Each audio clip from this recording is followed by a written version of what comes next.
y'all. Nobody asked for this video, but I'm gonna do it anyways. This is a mukbang slash what? This is a mukbang. I'm at work. That was my computer. This is a mukbang slash product review. All right, shut up. Slash product review slash praise report. So mukbang because I'm eating. Product review because I'm gonna tell y'all about what I'm eating. So I work at Epic, and one of the things we're known for is being able to where we want to work in the cafeteria. And today they had grape soda gelato, and oh my gosh, if I didn't care about being healthy and protecting my temple, I would buy a lot more of this. I would go downstairs and wild out, but I just got one. It's so good. I'm trying to stop long enough to talk, but I can't. All right, let's start with the texture. Watch me like scoop it. You see that? Did y'all see that? You know how like ice cream be cold and you gotta, but this is gelato. I took the little spoon, it's so smooth. It makes no noise. It's very gentle. It melts on impact. Right away, just melts on impact. It's not as sugary in the artificial way that like grape Fago is, but very savory. And I will also say the melt is not like this. It's kind of like it's, I don't know. It's not melting instantly. It's a process, but it's quick, if that makes sense. It's like, it's not just like, it's like it touches your tongue and then it like, instead of just gorgeous. And then the part that's already melted in the cup,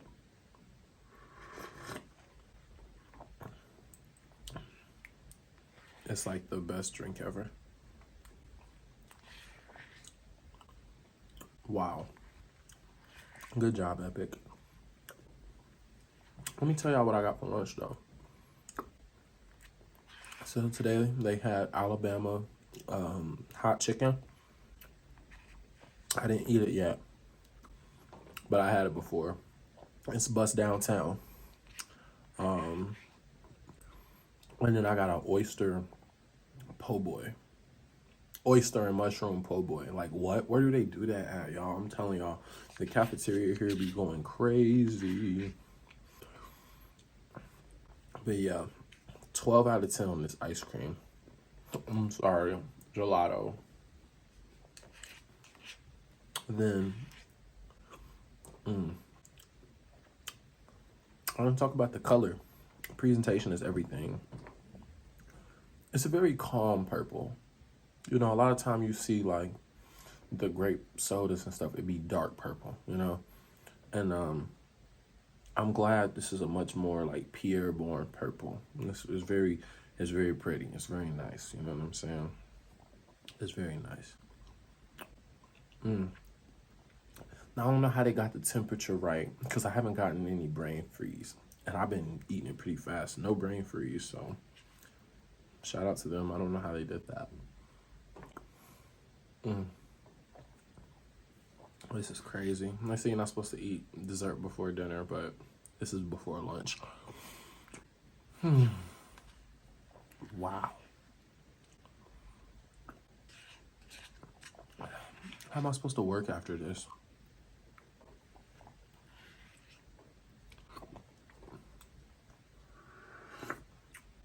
Okay.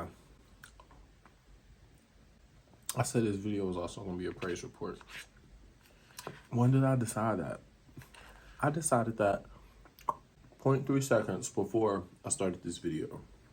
because one of my favorites, Mr. Darius Redfern, hit me up and texted me and sent me one of my EPs, Scentsy Flower, and said, "This is a masterpiece." Most of you all probably don't know, because why would you? You don't need to be in my business. But when I think of people's opinions who are important to me, his is always one of the highest. I've thought a lot about, no. How am I trying to say it? Since I first met him and I learned how he spoke, how he thought, as you do with your friends as you get to know them, I realized he was a thinker and he was an observer. And he takes time in his observing and his thinking before he does his speaking. And so by the time he gets to his speaking, he means what he says. And that is why, since I've met him, I place so much weight in some of his opinions. Not to the point where what, he says or any other individual is just going to trump mine, but like somebody else can say something and I can be like, thanks, or okay. And then he says something, and even if I disagree with something that he says, I would pause and I would be like, okay, hold up, think about it more. Like, let's see where he's coming from. Let's listen, because I know he don't just say stuff. I know he don't just blurt stuff out. He looks, he thinks, and then speaks. And so he said it's a masterpiece. My heart, y'all, my heart is smiling so wide. Y'all can't see it, but it's like smiling so wide. And this is just the icing on the cake, because the last 2-3 weeks really has just been so much love that people have been showing me. The messages that I've been getting about my music is just like crazy. I was on the phone yesterday with Benny, and he's like, bro, we was just talking about you the other day. Me, Amir, and King was talking about Scentsy Flower. People on Instagram have hit me up and been like, yo, this song is a gem. People have hit me up that I just met, like, yo, you have to let me do a song with you, even if it's just background vocals. Like, people really believe in my dream, y'all. And it all had to start with me believing in my dream, though. You know what I'm saying? You got to put your stuff out there, and you have to trust yourself. Trust the talents that God has placed inside of you, and trust it was not a mistake. And then you will see, slowly but surely, people believe in it too. And it's such a good feeling. It feels better than my taste buds feel eating this ice cream. And this feels pretty great. I'm overjoyed, y'all. I'm overjoyed. I feel high right now on sugar and delight and joy from seeing the enjoyment of my work from other people out here. People are walking around living their own lives, taking the time out to text me and tell me about how great my music is, how my music is a masterpiece. Like, what? How, like, they would need to be on one of my songs. They need to at least do some background vocals. They need to, like, what?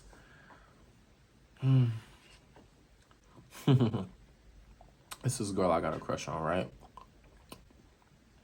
And I joined her TikTok like live the other day or whatever. And we was just chopping it up, little cool conversation. And the people in the comments was going crazy. All that internet courage. They had all of the internet courage that night. And they was just talking mad junk, But I'm the type of person, like, I laugh at myself first. You know what I'm saying? Like, I don't take myself so serious where I can't be joked on. If that's you, like, hey, but, like, a good joke is a good joke. You know what I'm saying? Dark humor is my favorite. So I went through all the comments and I had me a good laugh. Now, if you're going to go through all the comments and it's going to make you feel some type of way, don't do that. Why would you put that negativity in your face if you know you're going to internalize it? But I know what type of person I am. I know where I am spiritually. I know where I am, where I know I'm not going to be moved by certain things. You know what I'm saying? I'm able to stay in my center of peace and still enjoy the humor. If it's a good joke, it's a good joke, whether it's at my expense or somebody else's. And one of the comments, somebody said, this man got 100 songs in his notes and swear he gonna blow up. And bro, I busted out laughing when I seen that, because I'm like, bro, they're right. I actually have like almost 600 notes in my phone. And don't get me wrong, some of them are tattoo ideas. Some of them are quotes that I like. Some of them are some task I was supposed to do and forgot. Some of them are shopping lists. But out of that almost 600 notes, like most of them are clearly songs. And she said, and he swear he gonna blow up. And that's literally my life story. I got hundreds of songs in the vault and I swear I'm gonna blow up. She got me 100% dead eye. I don't know how that person even did that. I didn't even bring up that I make music on that live, which is just so funny. People really do like be knowing what's going on. But it's like, in the same breath that she thought and typed that, first of all, the joke is hilarious. Like, the fact you could see somebody and say that is already funny, because you're like, dang, how can somebody even look like that? And then it's like, they're right, they articulated it. But then the fact that she was right is crazy. And what's gonna be even funnier is when I blow up, I really hope she remembers that she said it. And I really wish I could meet the person and be like, yo, you're funny and you called this. Like, but it's just like, y'all, there's hopeless romantics. I'm one of those too. And then there's hopeless artist or whatever. Maybe I'm just a hopeless romantic, romanticizing this whole like music thing. I don't know. But I'm so excited. I get so overwhelmed when I think about how close we are. Like, and that doesn't mean it's gonna happen tomorrow, next week, the next year, the next 3 years. Who knows? You know what I'm saying? But I am in it for the long ride because I love it. I saw something earlier. There was a video on Instagram by Miles Davis, where there's an interview of Miles Davis, and it was like, if people never heard your music or something, would you still make it? And he said, of course. Like, it's in my head. I can't get it out. And that's literally how it is. Like, I don't make music because I just want to be an artist. I was a little kid, 10 years old, like, writing songs in class. Just, the teacher said, write for 10 minutes. And I started just writing songs because it was just in my head. She's like, is that a song? I'm like, I don't know, I guess. You told us to write for 10 minutes. This is what I wrote. Like, it literally, it wasn't a decision. I wasn't 10 years old, like, I want to be a rapper. I was 10 years old, like, just writing. And this is what came out of me. This is what was going on in my head, y'all. Like, I've seen clips where Lil Wayne say the same thing. It's not a choice. It's me. That is who I am. So, of course, it's what I do. That's who I am. You know what I'm saying? Something happens in my life and lyrics pop into my head. You know what I'm saying? Like, it's not a conscious choice. It was a conscious choice to decide to push it into the forefront, push it into the spotlight, push it on people's screens, push it onto a stage. That was a conscious decision. But coming up with the lyrics, coming up with the cadences, that wasn't a choice. I don't have a choice, y'all. I didn't have a choice in that, but I do have a choice in how far I take it, and I want to take it as far as possible. I just finished my ice cream, and it's supposed to be a snowstorm today here in Wisconsin, and they're closing everything at 1, and it's almost 12:30. So I'm about to take myself home and eat my lunch and try to be productive. Thank y'all for watching this. I feel so bad for y'all because y'all don't have no grape soda gelato, or oyster mushroom po' boy, or Alabama chicken. But y'all, I got more music coming. I always got more music coming. But I got music dropping this Friday. I got more songs coming after that. Me and my manager had a meeting yesterday. A tape is coming very soon. Tap in. Go buy some rings and wear them. Go get some jewelry, wear that too. Get you some Jordans. You know, stay fresh. I love y'all. It's a trip. It always has been. It always will be. You know what I'm saying? We are not our own. We are not separate. We are all a bunch of individual spirits dressed up in this matter, but we're all part of the same spiritual body. We need to treat each other like that, like we all part of the same spiritual body, because we're all connected. I could ramble for hours. Go find you some grape soda gelato. I love y'all. Complete the heart. Come on, don't be weird. Bye. Yo.